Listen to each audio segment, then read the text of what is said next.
My own brothers died tragically as well, truth be told.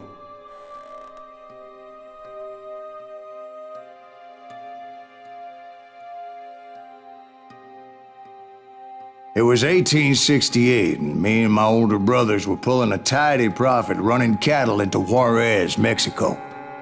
One night after my brothers retired for the evening, I found a little poker game in a cantina with a couple of cowboys. And I just couldn't lose. I even won an old Spanish coin that had to be 100 years old.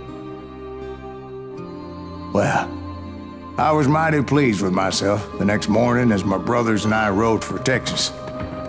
But before we crossed the border, those cowboys caught up with us. It was Johnny Ringo, Roscoe Bob Bryant, and another asshole named Jim.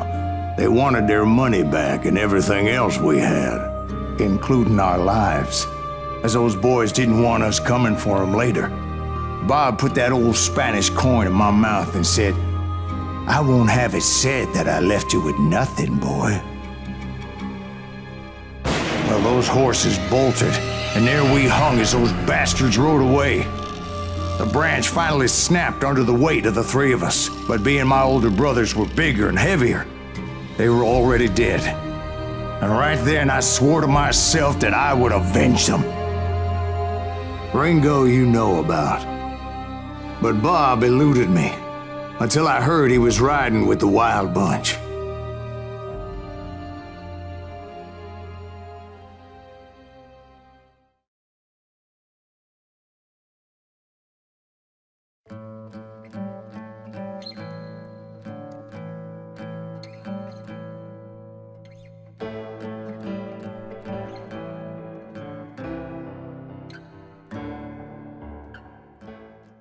I'd been on their trail for months, ever since they left their hideout in the Bighorn Mountains. Led by Butch Cassidy, they were a loose association of outlaws who robbed banks and trains from Colorado to Montana. Among them was the Sundance Kid, and that murderous hombre I was tracking, Roscoe Bob Bryant. Were you a part of that giant Pinkerton posse after the Wild Bunch? No, boy. A circus like that would have slowed me down. Besides, I wanted Bryant all to myself. I'd heard about a large shipment of gold being transported to Wilcox, Wyoming on the Overland Flyer. They blew the bridge with the intention of forcing the train to stop.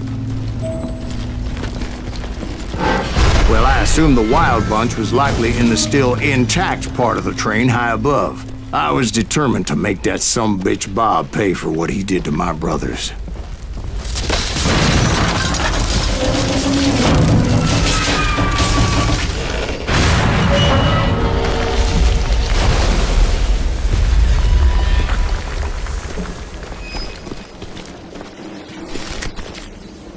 I found the device they used to blow the tracks, so I knew I was headed in the right direction. My ears are still ringing from blowing up that ridge. What'd you say? I can't hear a goddamn thing. Well, I made my way off unscathed and came upon a few members of the gang and had no choice but to dispatch them. From there, I had to negotiate an even more precarious route. But first, I would need to get my ass out of there.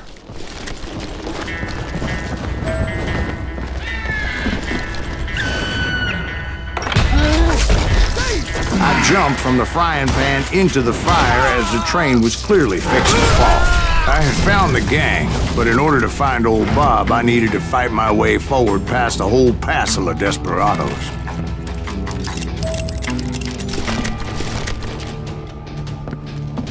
Outside, inside, anywhere I could, I made my way towards my prey. Now you're really pissing me off! Well, what about the passengers? It was mostly a freight train, as I recall. There were no passengers aboard that day.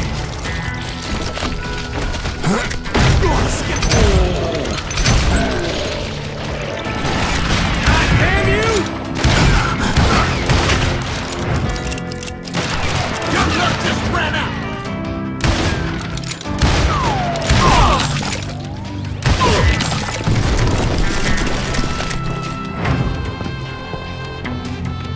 I mentioned before, I am not fond of heights. But I was too busy dodging bullets to worry about falling to my death.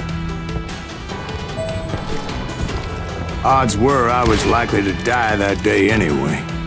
So I was determined to take down as many of those bastards as I could.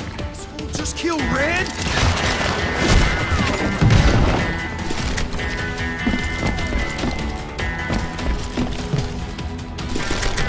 Time to fill you full of lead.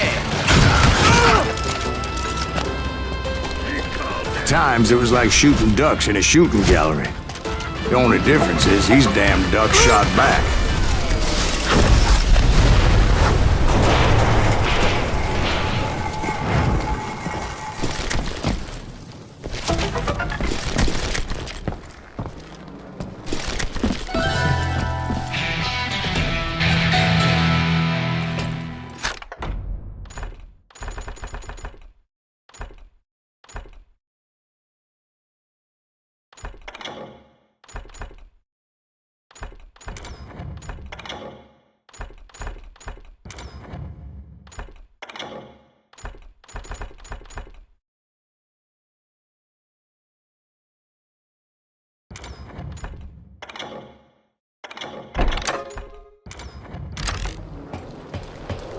I kept hoping the law would show up and give me a hand. Like that giant Pinkerton posse that I read about. Did they come riding in, guns a-blazing to help?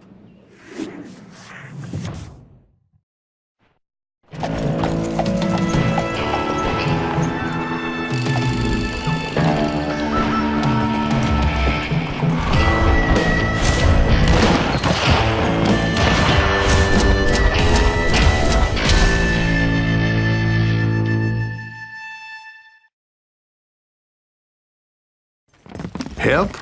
From the Pinkertons? No, son. I had to fight the wild bunch all by my lonesome, as usual. Who the hell is that?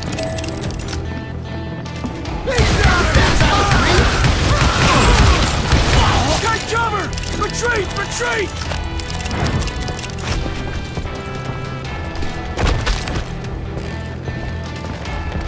He's killing everybody.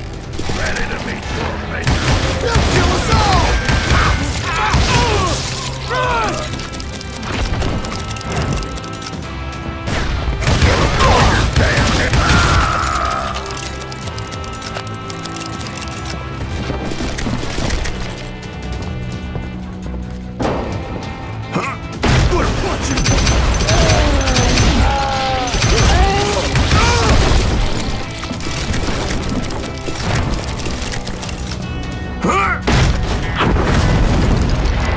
My guess is those dime novels didn't portray this as it happened, did they?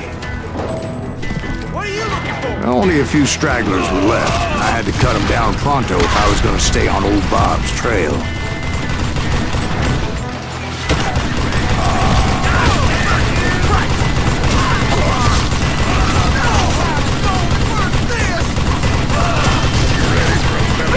If you want to live!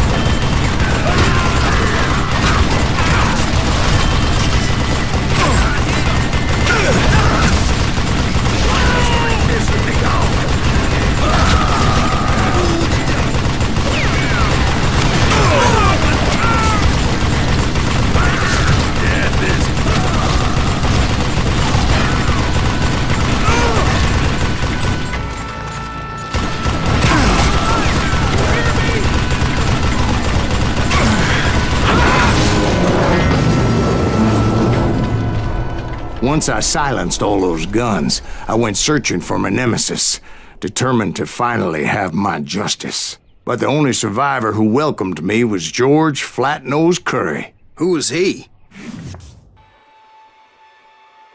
The fastest gun in the gang. Right after Sundance, I mean. And Kid Curry, and maybe Elsie Lay. Though some folks might dispute that.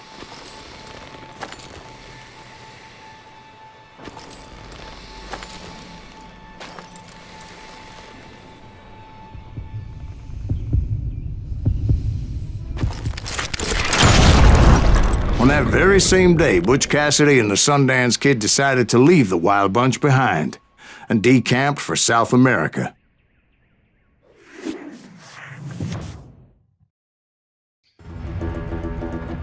They ended up living down there for many years, but I'm sure you already know all about that.